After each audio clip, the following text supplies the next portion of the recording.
तो जैसा कि पिछले एपिसोड में हमने देखा था, अर्थ लेवल के बैटल में मूचेन ने यहाँ पर लियू यांग को हराकर फर्स्ट रैंक हासिल कर लिया था और इस दौरान इसे वो डिस्ट्रक्शन पिल भी मिल जाता है। अब आगे एपिसोड की शुरुआत में हमें मूचेन और कियानेर को दिखाया जाता है और मूचेन फिलहाल इसे लेकर एकेडमी के स्पिरिचुअल आर्ट रूम में लेकर जाता है। कियानेर भी इससे पूछ रही थी कि इतनी सुबह सुबह तुम मुझे कहाँ पर लेकर जा रहे हो। मूचेन भी कहता है अंदर जाने के बाद ही बताऊंगा। इस दौरान जब ये अंदर एंटर कर जाते हैं तो मूचेन बताता है कि 2 महीने पहले मैं यहाँ पर इसके सेकंड फ्लोर पर टीचर मो के साथ आया था और मुझे एक स्पिरिचुअल आर्ट पसंद आया था, पर मास्टर मो ने कहा कि ऐसे आर्ट बस जो हेवेंस क्लास में लोग हैं वही प्रैक्टिस कर सकते हैं और उन्हें सीनियर भी होना चाहिए। और क्योंकि मेरी एंट्री अभी अभी हेवेंस क्लास में तो हो गई है, पर मैं अभी सीनियर नहीं बना हूँ, इसलिए मुझे आपकी हेल्प चाहिए। कियानेर भी पूछती है कि कौन सा ऐसा स्पिरिचुअल आर्ट है। मूचेन वहां पर जाता है और वो वाला स्पिरिचुअल आर्ट इसके सामने लेकर आता है और जब कियानेर देखती है तो वो भी अवाक रह जाती है कि ये तो लिमिटलेस डेथ सेल है, इसे तुम प्रैक्टिस नहीं कर सकते। ये एक डेंजरस स्पिरिचुअल आर्ट है और इसमें तुम इंजर्ड भी हो सकते हो, तो मैं इसमें तुम्हारी कोई हेल्प नहीं कर सकती। और पास्ट में 2 लोगों ने इसे प्रैक्टिस करने की कोशिश की थी और वो दोनों इंजर्ड हो चुके हैं। पर मूचेन कहता है कि देखो, मेरा जो स्पिरिचुअल आर्ट है यानी मेरा स्पिरिचुअल पावर वो एग्रेसिव है, तो मैं इस आर्ट को प्रैक्टिस कर पाऊंगा। और कियानेर इसे बताती कि ये वाला आर्ट एटलीस्ट जब तुम 6 महीने हेवेंस क्लास में रह लोगे तभी तुम प्रैक्टिस कर सकते हो, ये मैं तुम्हारी सेफ्टी के लिए कह रही हूँ। अब मूचेन इसे मनाने लगता है कि आप टेंशन मत लो, मुझे कुछ नहीं होगा, प्लीज प्लीज। तभी इस दौरान होंगलिंग की एंट्री होती और ये आते ही मूचेन से बातें करने लगती। अब दोनों लेडीज की नजरें एक दूसरे से टकराती और देखकर यही लगता कि इनका रिलेशन अच्छा नहीं है। अब यहाँ पर होंगलिंग मूचेन से पूछती है कि क्या मैं तुम्हारी कोई हेल्प कर सकती हूँ, पर तभी कियानेर बीच में बोल देती कोई जरूरत नहीं है, मैं ये आर्ट खुद बोरो कर लूंगी मूचेन के लिए। फिर भी इस दौरान होंगलिंग कहती कि मूचेन, तुम्हें सच में मेरी जरूरत नहीं है। ऐसा लग रहा था मानो ये मूचेन से फ्लर्ट कर रही हो। मूचेन भी कह देता है कि सिस्टर कियानेर मेरी हेल्प कर रही है, तो सच में कोई जरूरत नहीं है। और होंगलिंग यहाँ से निकल जाती है। अब इसके जाने के बाद कियानेर भी कहती कि ये होंगलिंग जो कि रेड रियल्म की है हमेशा लियू वुबाई के आसपास रहती है और प्लस इसकी माँ भी कुछ वैसी ही है। और मूचेन भी कहता है कि सिस्टर कियानेर, अब आपने तो प्रॉमिस किया है। पर कियानेर कहती ठीक है, मैं ये आर्ट बोरो तो कर ले रही, पर तुम इसे मेरे सामने ही प्रैक्टिस करोगे। मूचेन इसकी बात मान जाता है और एक कोई कंपटीशन होता है नॉर्दर्न स्पिरिचुअल प्लेन में जो कि 6 महीने बाद है, तो ये कहती कि तुम मेरे साथ टीम अप करोगे। मूचेन इसकी बात मान जाता है, जहां पर इनको बीस्ट वगैरह मार करके पॉइंट्स इकट्ठे करने पड़ते हैं और उसके हिसाब से रिवॉर्ड मिलते हैं। जो टॉप 3 में रहेगा उसे एक स्पिरिचुअल फोस्टर मेडिसिन मिलेगा जिसकी मदद से ब्रेक थ्रू करना ईजी होता है। अब यहाँ पर मूचेन बाहर निकल आता है और थोड़ी देर में कियानेर आ जाती है इस स्पिरिचुअल आर्ट को लेकर के, और ये मूचेन को इस आर्ट को लेकर लेवल 3 की स्पिरिचुअल कंडेंसिंग एरे की तरफ ले जाती है, क्योंकि वहां पर स्पिरिचुअल एनर्जी काफी ज्यादा मात्रा में होता है। मूचेन कियानेर के साथ यहाँ पर एंटर करता है और इससे पहले एक लड़का दिखता है जिसका नाम मोलिंग था। कियानेर थोड़ी बहुत इससे भी बातें करती कि आज तुम बीस्ट वगैरह मारने नहीं गए।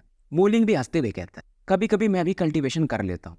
इस दौरान एक ऑल्टर के साइड में एक बंदा बैठा था जिसका नाम लुओ टोंग था और ये भी पूछता है बाकी लोगों से कि ये बंदा कौन है जिसके साथ कियानेर है, और ये दोनों काफी क्लोज दिख रहे हैं। अब इसे पता चलता है कि ये वही बंदा है जिसने कुछ समय पहले लियू यांग को हराया था। मूचेन यहाँ पर कल्टीवेशन के लिए बैठ जाता पर ये देखता है कि जो बंदा लुओ टोंग है ये मूचेन को घूर रहा है। अब इसके बारे में ये कियानेर से पूछता है। कियानेर बताती है कि इससे पंगे मत लेना, ये बंदा 5 साल से एकेडमी में है और जो 5 ग्रेड एकेडमीज के लिए कंपटीशन होता है ये उसमें आप क्वालिफाई नहीं कर सकता, क्योंकि रूल ऐसा है कि तुम्हें 5 साल के अंदर स्पिरिट लेवल पर जाना पड़ता है। पर ये वैसा कर नहीं पाया था और ये यहाँ पर भी प्रैक्टिस नहीं कर रहा है। मूचेन फिलहाल यहाँ पर लिमिटलेस डेथ सेल को प्रैक्टिस करना शुरू कर देता है। इन्फॉर्मेशन गैदर करने के बाद ये तुरंत ही कुछ हैंड साइंस बनाकर अपने आसपास स्पिरिचुअल एनर्जी को कंडेंस करने लगता है। बाकी लोग जो कल्टीवेशन कर रहे थे वो हैरान इस बात पर हो जाते हैं कि यहाँ पर जो भी स्पिरिचुअल एनर्जी है सभी मूचेन की तरफ बढ़ रही है। लुओ टोंग भी हैरान हो जाता है, पर मोलिंग काफी खुश होता है कि ये मूचेन थोड़ा अलग है। अब इस भयंकर लेवल की एनर्जी को देखकर कियानेर थोड़ी डर जाती और ये जैसे मूचेन को टच कर रिपल्सन फोर्स के कारण थोड़ी पीछे हट जाती है। इधर मूचेन को इसके स्पिरिचुअल सी में दिखाया जाता और ये सोच रहा था कुछ गड़बड़ है, शायद मैं इतना फास्ट कैसे स्पिरिचुअल एनर्जी को एब्जॉर्ब कर पा रहा हूँ। इधर वो जो डेथ सील का मार्क था जो मूचेन अपने दोनों हाथों में कॉम्प्रेस करके था इसके दोनों हाथों में फैलने लगता है और ये सीन फैलते फैलते टैटू के समान पूरे इसके बॉडी भर फैल जाता है। इधर कियानेर भी कहती कि मूचेन अब तुम्हें रुकना पड़ेगा, और यहाँ की जो मेंटर थी वो भी आ जाती है, पर मूचेन कोशिश करके भी इस एब्जॉर्बिंग ऑरा को रोक नहीं पा रहा था। और लुओ टोंग कहता है लगता है एक जीनियस बैकफायर की वजह से डिस्ट्रॉय हो जाएगा। बाकी लोग कहते हैं लगता है हमें टीचर मो को बुलाना पड़ेगा, पर मोलिंग कहता है मेरे हिसाब से नहीं, क्योंकि मूचेन अपने लेवल पर अभी भी नहीं पहुंचा है।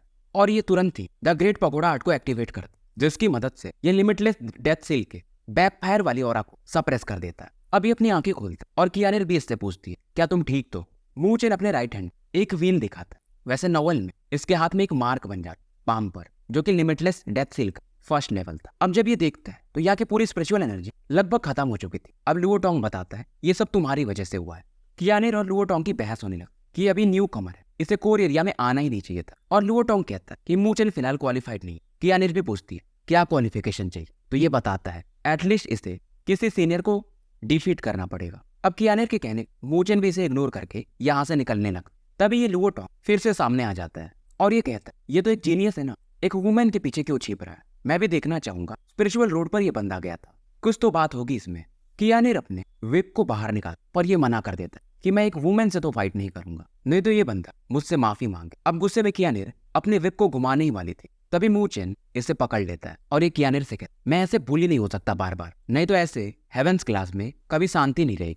और ये लुओ टोंग के सामने आता है और इससे कहता है, मैंने अभी भी एक नया स्पिरिचुअल आर्ट सीखा, क्या मैं इसे टेस्ट कर सकता हूँ? लुओ टोंग तो मान जाता है, पर कियानिर के मूचेन थोड़ा सावधान रहना, ये बंदा स्पिरिचुअल मूवमेंट के लेट फेज में है। बाकी यहाँ पर जो भी लोग वो थोड़े चिंतित और कहते हैं ये मूचेन थोड़ा बेवकूफ है, एक सीनियर से फाइट करने वाला है। पर मूलिंग ये मूचेन से काफी प्रभावित था। दोनों का बैटल यहाँ पे शुरू हो जाता और पहले पंच में मूचेन थोड़ा पीछे हटता, पर ज्यादा डिसएडवांटेज में ये भी नहीं था। और फिलहाल बैटल में अब इनके बस पंचेस ही बात कर रहे थे और एक पंच के दौरान मूचेन ने इस लुओ टोंग को भी पीछे ढकेल देता है। लुओ टोंग यहाँ पर गुस्से में अपने एक स्वॉर्ड आर्ट को बाहर निकालता है और मूचेन भी यहाँ पर लिमिटलेस डेथ सील को एक्टिवेट कर लेता है। दोनों के पंचेस इस बार टकराते हैं, पर इस बार मूचेन के राइट हैंड में डेथ सील का मार्क था, जो कि एक सर्कुलर फॉर्मेशन घूम रहा था। लुओ टोंग फिर भी कह कि मूचेन हार मान ले। मूचेन अपने पंच को थोड़ा पीछे लाता और दोबारा से जब मारता तो लुओ टोंग का जो स्वॉर्ड आर्ट था वो डिस्ट्रॉय हो जाता है और ये काफी पीछे जाके गिरता है। और इधर मूचेन सोचता है कि ये जो आर्ट है, लेकिन इसमें जो स्पिरिचुअल एनर्जी का कंजम्पशन है वो थोड़ा ज्यादा है। इस दौरान बहुत से लोग इसकी तारीफ करते और यहाँ पर मूलिंग आ जाती। कियानिर इसे रोकती, ये तुम्हारा क्या इरादा है? पर मूलिंग कहता है, मेरा वैसा कोई इरादा नहीं। और दोनों एक दूसरे को इंट्रोड्यूस करते हैं। मूलिंग कहता है, बस वही कि कल कंपटीशन है हंटिंग आर्ट वाला, तो मैं मूचेन के साथ टीम अप करना चाहता था। पर कियानिर मना कर देती है कि मैंने पहले ही मूचेन के साथ टीम अप कर लिया है। अब इधर पीछे से टीचर मू इस सीन को देख रहे हैं, क्योंकि लिमिटलेस डेथ मार्क ये भी प्रैक्टिस करते थे। मिलते हैं फिर एक नए वीडियो में।